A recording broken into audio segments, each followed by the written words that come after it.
ገብቶ ራቁቱ ጓደኛ ብትገትተው ጎረቤት ብትገትተው ውጣ ቢባል አልወጣም እዚህ ነው ማድረው ዛሬ አለ። ልብሷ ወላልቆቆች ወደ ፖሊስ ጣቢያ ሊሄድ ነው አሁን ለባብሼ ምናምን። ከመሄድ በፊት ግን አንድ ቪዲዮ መስራት ስለፈለኩኝ ነው። ዛሬ አብዲን እከሳለሁኝ እኔ ማለት ነው። በጣም ብዙ ማስረጃ አለኝ።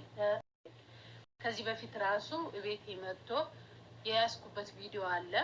በደረቅ ሌሊት ሱመያ እንደሄደች አካባቢ ያደረገው ነገር ስላለ እሱን ቪዲዮ እንዳዋጣ አሁን ላይ እሱን ቪዲዮ አውጥቼ በሱ ቪዲዮ አብዲን እከሳለሁ ማለት ነው።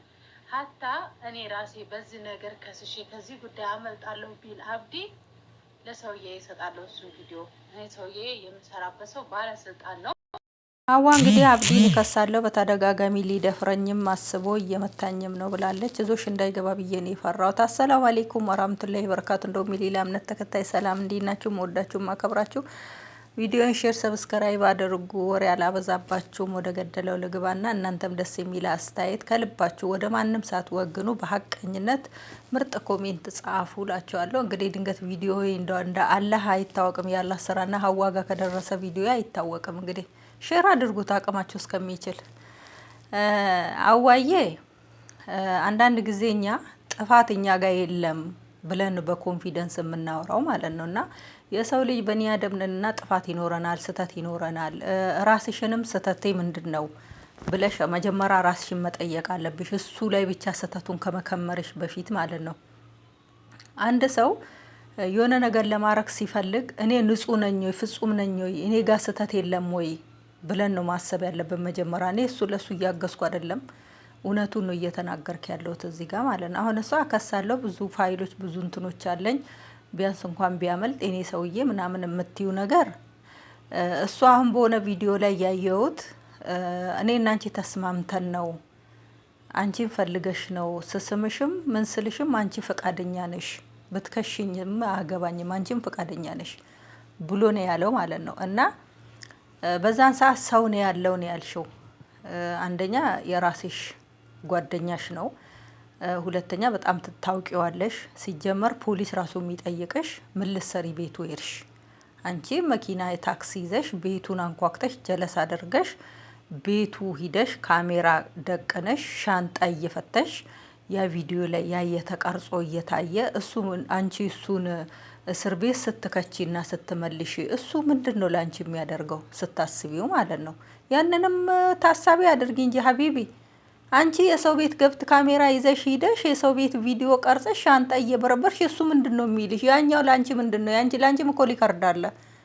የጀማአ ለሰው እኮ ተንኮል ስናስብ የራሳችንም ተንኮል እንፈልግ እንጂ ወደ ጀርባችን። አንቺ እኮ ጥፋተኛ ነሽ። እንደ ሀቅ እኔ ለማንም ላንቺም እኔ አብዲ ጥሩ ሰው ነው ብዬ አይደለም። አንቺም ትክክል አይደለሽም። እሱ ቢያንስ ሊደፍረኝ ልብሱን አውልቆ አልወጣም ብሏል ብሎሽ ተከሳለሁ ብለሻል። እሱ ደግሞ ምንድነው የሚለው? ቤቴ ያለኔ ፍቃድ ካሜራ ዛ ገብታለች እንትና ከፍታልኛለች እንትና እንትን ብላ እሷ ካሜራ ላይ የለችማ። ያቺ በር የከፈተችልሽ ልጅ በካሜራ ላይ የለችም። መጨረሻ ላይ እሱ ገፍትሮ ሲያወጣኝ እሷ ነው ካሜራውን የሰጠችኝ፣ ልጅቷ አልታየችም። ለዛ እሱም በቂ ምስክር አለው አንቺ ጋር አብረው ለመግባት።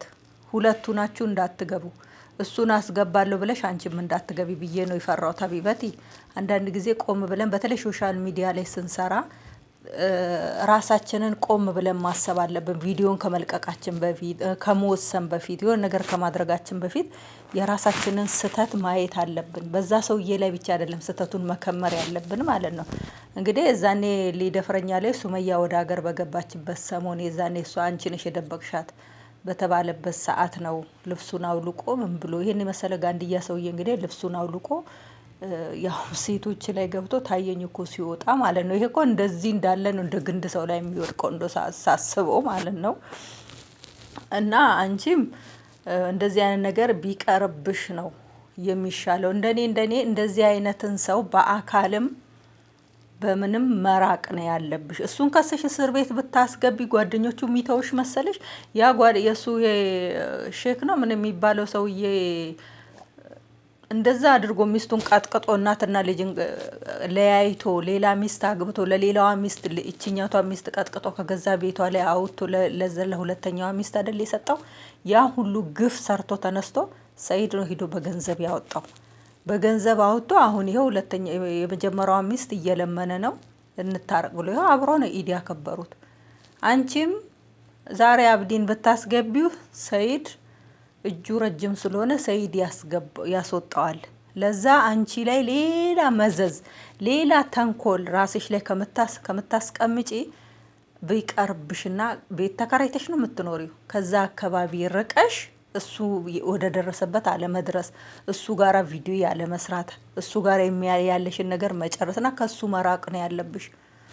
እሱ አንቺ ህገ ወጥ ነሽ፣ ህጋዊ አይደለሽም። አንቺን ደግሞ ሰይድም ድሮም ነገር እየፈለገ ነው። ሰይድ ነው ጠቅልሎ አንቺን እስር ቤት የሚያስገባው። አገርሽ ከምትገቢ እዛው ከነሱ ርቀሽ ከእጅሽን አውጥተሽ ነገሮች ሁሉ አሁን ከሱመያ ጋርም ጓደኛ ያልሽው ነገሮች ሁሉ ተበላሻሽተውብሻል። አንቺ በጠበሽው መንገድ አይደለም የሚሄደው። ጥንቃቄ በተሞላ ነገር ቪዲዮ እየሰራሽ ነበረ፣ ግን ያላህ ነገር ሁሉንም ነገር አበላሽቶብሻል እና ታማኝነትሽን ማተሻል። ለዛ ሱመያ ጋርም ጓደኝነትሽ ቀርቶ ስለሆነ ለዛ አማናሽንም አልተወጣሽምና ከእንደዚህ አይነት ነገር እንደኔ እንደ እህትነት ከነሱ ርቀሽ በራስሽ ብትቆሚ ነው የሚሻለው።